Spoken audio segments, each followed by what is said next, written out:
ದರ್ಶನ್ ಸೇರಿದಂತೆ 5 ಆರೋಪಿಗಳನ್ನ ಶಿಫ್ಟ್ ಮಾಡುವ ವಿಚಾರಕ್ಕೆ ಸಂಬಂಧಪಟ್ಟ ಹಾಗೆ ಸಂಜೆ 4 ಗಂಟೆಗೆ ಸೆಷನ್ಸ್ ಕೋರ್ಟ್ನಲ್ಲಿ ವಿಚಾರಣೆ ನಡೆಯುತ್ತೆ.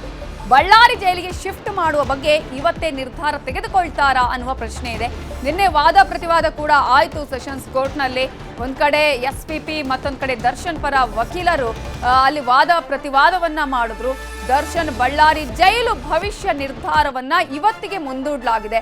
ಈ ಹಿನ್ನೆಲೆಯಲ್ಲಿ ಇವತ್ತು ಏನು ನಿರ್ಧಾರವನ್ನ ಮಾಡುತ್ತೆ ಕೋರ್ಟ್ ಅನ್ನುವಂತಹ ಕುತೂಹಲ ಕೂಡ ಇದೆ. ಕೋರ್ಟ್ ಆದೇಶಕ್ಕೂ ಮುನ್ನವೇ ಬಳ್ಳಾರಿಯಲ್ಲಿ ಒಂದು ವೇಳೆ ಕೋರ್ಟ್ ಆದೇಶ ಮಾಡಿದ್ರೆ ಅಂತ ಹೇಳಿ ಆಲ್ರೆಡಿ ಬಿಗಿ ಕ್ರಮವನ್ನ ಕೂಡ ಕೈಗೊಳ್ಳಲಾಗಿದೆ. ದರ್ಶನ್ ಬಳ್ಳಾರಿ ಜೈಲಿಗೆ ಶಿಫ್ಟ್ ನ ಬಗ್ಗೆ ಕೋರ್ಟ್ ತೀರ್ಮಾನವನ್ನ ಕೈಗೊಳ್ಳುತ್ತೆ. ಈಗಾಗಲೇ ಜೈಲಿನ ಗೋಡೆಯನ್ನ ಎತ್ತರಿಸಿದ್ದಾರೆ ಜೈಲಾಧಿಕಾರಿಗಳು. ಮುಖ್ಯ ಗೇಟ್ಗೆ ಪ್ಲಾಸ್ಟಿಕ್ ಶೀಟ್ ಅನ್ನ ಅಳವಡಿಸಿದ್ದಾರೆ. ಆಡಳಿತ ಸಾರ್ವಜನಿಕ ರಸ್ತೆಗೆ ಹೊಂದಿಕೊಂಡಿರೋ ಬಳ್ಳಾರಿ ಸೆಂಟ್ರಲ್ ಜೈಲಿದೆ. ಈಗಾಗಲೇ ಎಲ್ಲಾ ಸುರಕ್ಷತಾ ಕ್ರಮಗಳಿಗೂ ಕೂಡ ಮುಂದಾಗಿದ್ದಾರೆ ಜೈಲು ಅಧಿಕಾರಿಗಳು. ಖೈದಿಗಳ ಸುರಕ್ಷತಾ ಕ್ರಮಕ್ಕೂ ಕೂಡ ಮುಂದಾಗಿದ್ದಾರೆ. ಸಕಲ ತಯಾರಿಯನ್ನ ಜೈಲಾಧಿಕಾರಿಗಳು ಮಾಡಿಕೊಂಡಿದ್ದಾರೆ.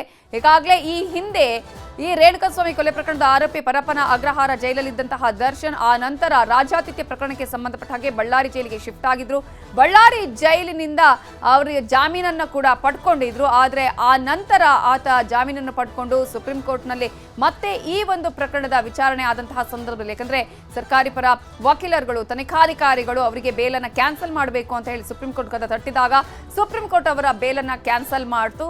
ಆ ಸಂದರ್ಭದಲ್ಲಿ ಇದ್ದಂತಹ ಕುತೂಹಲ, ಬಳ್ಳಾರಿ ಜೈಲಿಗೆ ಶಿಫ್ಟ್ ಮಾಡ್ತಾರಾ ಅಥವಾ ಪರಪ್ಪನ ಅಗ್ರಹಾರಕ್ಕೆ ಶಿಫ್ಟ್ ಮಾಡ್ತಾರಾ ಅಂತ ಹೇಳಿ. ಸದ್ಯಕ್ಕೆ ಪರಪ್ಪನ ಅಗ್ರಹಾರ ಜೈಲಲ್ಲಿರುವಂತಹ ದರ್ಶನ್ ಅನ್ನ ಬಳ್ಳಾರಿ ಜೈಲಿಗೆ ಶಿಫ್ಟ್ ಮಾಡಬೇಕು ಅಂತ ಹೇಳಿ ಅಧಿಕಾರಿಗಳು ಕೇಳ್ಕೊಂಡಿದ್ದಾರೆ. ಇದರ ಬಗ್ಗೆ ಇನ್ನಷ್ಟು ಡೀಟೇಲ್ಸ್ ಅನ್ನ ಕೊಡೋದಿಕ್ಕೆ ನಮ್ಮ ರಿಪೋರ್ಟರ್ ಗಂಗಾಧರ್ ಈಗ ನೇರ ಸಂಪರ್ಕದಲ್ಲಿ ಜಾಯ್ನ್ ಆಗಿದ್ದಾರೆ. ಗಂಗಾಧರ್, ಈಗಾಗಲೇ ಬಳ್ಳಾರಿ ಜೈಲಿಗೆ ದರ್ಶನ್ ಅಂಡ್ ಗ್ಯಾಂಗ್ ಅನ್ನ ಶಿಫ್ಟ್ ಮಾಡುವ ಕುರಿತಂತೆ 4 ಗಂಟೆಗೆ ಸೆಷನ್ಸ್ ಕೋರ್ಟ್ನಲ್ಲಿ ಇವತ್ತೇ ತೀರ್ಮಾನವನ್ನ ಕೊಡುವಂತಹ ಅಥವಾ ನಿರ್ಧಾರವನ್ನ ಮಾಡುವ ಸಾಧ್ಯತೆ ಇದೆಯಾ? ಎಸ್ಪಿಪಿ ಆಗಿರ್ಬೋದು, ದರ್ಶನ್ ಪರ ವಕೀಲರ ವಾದ ಪ್ರತಿವಾದ ನಿನ್ನೆ ಯಾವ ರೀತಿಯಾಗಿತ್ತು? ನಮಿತಾ ಜೈನ್, ಪ್ರಮುಖವಾಗಿ ನಟ ದರ್ಶನ್ ಸೇರಿದಂತೆ 5 ಮಂದಿ ಆರೋಪಿಗಳನ್ನ ಬಳ್ಳಾರಿ ಸೇರಿದಂತೆ ಬೇರೆ ಬೇರೆ ಜೈಲಿಗೆ ಶಿಫ್ಟ್ ಮಾಡುವಂತಹ ವಿಚಾರವಾಗಿ ಸುದೀರ್ಘವಾದಂಥ ನಿನ್ನೆ ವಾದ ಪ್ರತಿವಾದಗಳು ಕೂಡ ನಡೆಯಿತು. ಈ ಸಂದರ್ಭದಲ್ಲಿ ಎಸ್ಪಿಪಿ ಅವರು ಅವರನ್ನು ಬೇರೆ ಬೇರೆ ಜೈಲುಗಳಿಗೆ ಶಿಫ್ಟ್ ಮಾಡಬೇಕು ಮತ್ತು ಆಡಳಿತಾತ್ಮಕ ಮತ್ತು ಭದ್ರತಾ ದೃಷ್ಟಿಯಿಂದ ಅವರನ್ನು ಶಿಫ್ಟ್ ಮಾಡಬೇಕು ಅಂತೇಳಿ ಅವರು ಮನವಿಯನ್ನು ಮಾಡ್ಕೊಂಡಿದ್ರು. ಆದರೆ ಯಾಕೆ ಅವರನ್ನು ಶಿಫ್ಟ್ ಮಾಡಬಾರ್ದು? ಒಂದು, ಈಗಾಗಲೇ ಅವ್ರಿಗೆ ಬೇಗ ಸುಪ್ರೀಂ ಕೋರ್ಟ್ ಕೂಡ ನಿನ್ನೆ ಗೈಡ್ಲೈನ್ಸನ್ನು ಕೊಟ್ಟಿರುವಂಥದ್ದು, ಬೇಗ ಟ್ರಯಲ್ ಪ್ರಾರಂಭ ಆಗಬೇಕು ಅಂತೇಳಿ, ಮತ್ತು ಕೋರ್ಟ್ಗೆ ಅವರನ್ನು ಬೇಗ ಅವರನ್ನು ಅಂದರೆ ಅವರು ಆಗಾಗ ಹಾಜರಾಗಬೇಕಾಗುತ್ತೆ. ಹೀಗಾಗಿ ಸಮಸ್ಯೆ ಆಗುತ್ತೆ. ಸಾಕಷ್ಟು ಸುಮಾರು 300ಕ್ಕೂ ಹೆಚ್ಚು ಕಿಲೋಮೀಟರ್ ಅಂತರ ಇರುತ್ತೆ. ಈಗ ಡೈಲಿ ಬಂದು ಹೋಗೋದಕ್ಕಾಗೋದಿಲ್ಲ. ಹೀಗಾಗಿ ಅವರನ್ನು ಇಲ್ಲೇ ಪರಪ್ಪನಗರ ಜಿಲ್ಲೆಯಲ್ಲಿ ಇರಿಸಬೇಕು ಅಂತೇಳಿ ದರ್ಶನ್ ಪರ ವಕೀಲರಾಗಿರುವಂಥ ಅವರ ಹಿರಿಯ ವಕೀಲರು ಸಂದೇಶ್ ಚೌಟ ಅವರಾಗಿರ್ಬೋದು ಮತ್ತು ಸುನೀಲ್ ಅವರು ಕೂಡ ವಾದವನ್ನು ಮಾಡಿದರು. ಇವತ್ತು 4 ಗಂಟೆಗೆ ಮತ್ತೆ ವಿಚಾರಣೆ ಇರುವಂಥದ್ದು. ಈ ನಿಟ್ಟಿನಲ್ಲಿ ಅವರು ದರ್ಶನ್ ಪರವಾಗಿ ಮತ್ತೆ ಇವತ್ತು ನಾವು ವಾದವನ್ನು ಮಾಡ್ತೇವೆ ಅಂತೇಳಿ ಇವಾಗ ಕಾಲವಕಾಶವನ್ನು ಕೋಡ್ಕೊಂಡಿರುವಂಥದ್ದು. ಹೀಗಾಗಿ ಇವತ್ತಿಗೆ ವಿಚಾರಣೆ ಮುಂದೂಡಿಕೆ ಇದೆ. ಸಾಕಷ್ಟು ಕುತೂಹಲ ಇರುವಂಥದ್ದು ಏನಂತಂದರೆ, ಇವತ್ತು ವಿಚಾರಣೆಯ ನಡುವೆ ಏನಾದರೂ ಆದೇಶ ಆಗುತ್ತಾ ಅನ್ನೋ ಕುತೂಹಲ ಸಾಕಷ್ಟು ಇರುವಂಥದ್ದು. ಯಾಕೆಂದರೆ ವಾದ ಪ್ರತಿವಾದಗಳಾಗಿದೆ. ಎಸ್ಪಿಪಿ ಅವರು ಬಲವಾಗಿ ಅದಕ್ಕೆ ಬೇಕಾದಂಥ ಒಂದು ವಾದವನ್ನು ಮಾಡಿರುವಂಥದ್ದು. ಯಾಕಂದರೆ ಹಿಂದೆ ಅವರನ್ನು ಬೇರೆ ಬೇರೆ ಜೈಲುಗಳಿಗೆ ಶಿಫ್ಟ್ ಮಾಡಲಾಗಿತ್ತು. ಯಾಕೆ ಜೈಲಿಂದ ಅವರನ್ನು ಶಿಫ್ಟ್ ಮಾಡಲಾಯಿತು? ಪರಪ್ಪನಗರದಲ್ಲಿ ನಡೆದಂಥ ಘಟನೆಗಳು, ಕೇಸ್ಗಳಿಗೆ ವಿಚಾರಕ್ಕೆ ಸಂಬಂಧಪಟ್ಟಂತೆ ಸುಪ್ರೀಂ ಕೋರ್ಟ್ ಯಾವ ರೀತಿ ಅದನ್ನು ತರಾಟೆಗೆ ತೆಗೆದುಕೊಂಡಿತ್ತು? ಯಾಕೆ ಅವರನ್ನು ಶಿಫ್ಟ್ ಮಾಡ್ತಾ ಇದ್ದೇವೆ? ಆಡಳಿತಾತ್ಮಕ ದೃಷ್ಟಿಯಿಂದ ಅವರನ್ನು ಶಿಫ್ಟ್ ಮಾಡಬೇಕು ಅನ್ನೋ ಕಾರಣಕ್ಕೋಸ್ಕರ ಆ ಬಗ್ಗೆ ಪ್ರತಿಪಾದಿಸಿದ್ರು. ಅದೇ ರೀತಿಯಾಗಿ ಉಳಿದ ಆರೋಪಿಗಳ ಪರ ವಕೀಲರು ಕೂಡ ಚರ್ಚೆಯನ್ನು ಮಾಡಿದ್ರು. ಅದಕ್ಕೆ ವಾದವನ್ನು ಪ್ರತಿವಾದಗಳು ಆಲಿಸಲಾಯಿತು.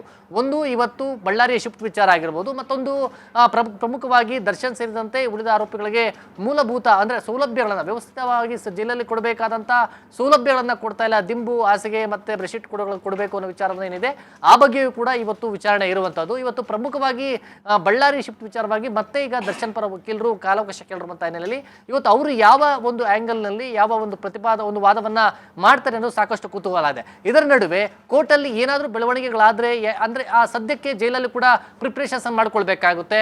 ಹೀಗಾಗಿ ಬಳ್ಳಾರಿ ಜೈಲಿನಲ್ಲಿ ಈಗಾಗಲೇ ಅಲ್ಲಿ ಬೇಕಾದಂಥ ವ್ಯವಸ್ಥೆಗಳನ್ನು ಅಂದರೆ ಒಂದು ಶೆಲ್ಟರ್ ರೀತಿಯಲ್ಲಿ ಅಂದರೆ ಅಲ್ಲಿ ಎತ್ತರವಾಗಿ ಒಂದು ಶೀಟನ್ನು ಹಾಕಲಾಗಿದೆ. ಯಾಕಂದರೆ ಹಿಂದೆ ಅಲ್ಲೆಲ್ಲರೂ ಕೂಡ ಸಾರ್ವಜನಿಕರು ಎಲ್ಲರೂ ಕೂಡ ನೋಡುವಂಥ ಅದೆಲ್ಲ ಕೂಡ ಒಂದು ಸಾಕಷ್ಟು ಜನ ಮುನ್ನುಗ್ತಾ ಇದ್ರು. ಹೀಗಾಗಿ ಆ ರೀತಿಯ ಸಮಸ್ಯೆಗಳು ಆಗಬಾರ್ದು ಅಂತ. ಯಾಕಂದ್ರೆ ನಟ ದರ್ಶನ್ ಅಲ್ಲಿ ಹೋಗ್ತಾ ಇದ್ದಂತೆ ಸಾಕಷ್ಟು ಮಂದಿ ಅಲ್ಲಿ ಜಮಾವಣೆ ಆಗುವಂಥ ಸಾಧ್ಯತೆಗಳಿರುತ್ತೆ. ಹಾಗಾಗಿ ನಿಯಂತ್ರಣ ಮಾಡುವಂಥದ್ದು ಕೂಡ ಕಷ್ಟ ಆಗುತ್ತೆ.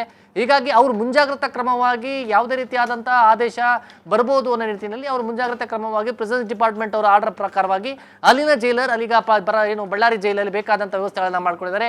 ಬ್ಯಾರಕ್ ಆಗಿರ್ಬೋದು, ಹಿಂದೆ ಇದ್ದಂಥ ಬ್ಯಾರಕ್ ಆಗಿರ್ಬೋದು, ಮತ್ತೆ ಆ ಸೆಂಟರ್ ಏನಿದೆ ಅಂದ್ರೆ ಅಲ್ಲಿ ಫ್ರಂಟ್ ಇದರಲ್ಲಿ ಏನಿದೆ ಅದಕ್ಕೆ ಬೇಕಾದಂಥ ಎತ್ತರವಾಗಿ ಶೀಟ್ಗಳನ್ನು ಹಾಕುವಂಥದ್ದಾಗಿರ್ಬೋದು, ಅಲ್ಲಿ ಕೋಣೆ ಹತ್ರ ವ್ಯವಸ್ಥಿತವಾಗಿ CCTV ಅಬ್ಸರ್ವ್ ಮಾಡುವಂಥದ್ದಾಗಿರ್ಬೋದು, ಈ ಎಲ್ಲ ವ್ಯವಸ್ಥೆಗಳನ್ನ ಮಾಡ್ಕೊಳ್ತಾ ಇದ್ದಾರೆ. ಈ ನಡುವೆ ಇವತ್ತು ಕೋರ್ಟಲ್ಲಿ ಏನು ಆದೇಶ ಬರುತ್ತೆ ಅನ್ನೋದು ಸಹ ಸಾಕಷ್ಟು ಕುತೂಹಲ ಇರುವಂಥದ್ದು. ಇವತ್ತು ದರ್ಶನ್ ಪರ ವಕೀಲರು ಇದನ್ನು ಹೊರತುಪಡಿಸಿ ಅಂದ್ರೆ ಆ ಒಂದು ನಿನ್ನೆ ಆದಂಥ ವಾದವನ್ನು ಪ್ರತಿನಿಧಿಸಿ ಬೇರೆ ಇನ್ನಿತರ ಯಾವುದೋ ಒಂದು ಅಂಶಗಳನ್ನು ಉಲ್ಲೇಖ ಮಾಡ್ತಾ ಇರೋದು ಕೂಡ ನೋಡಬೇಕಾಗುತ್ತೆ ನವಿತಾ ಜೈನ್. Thank you Gangadhar.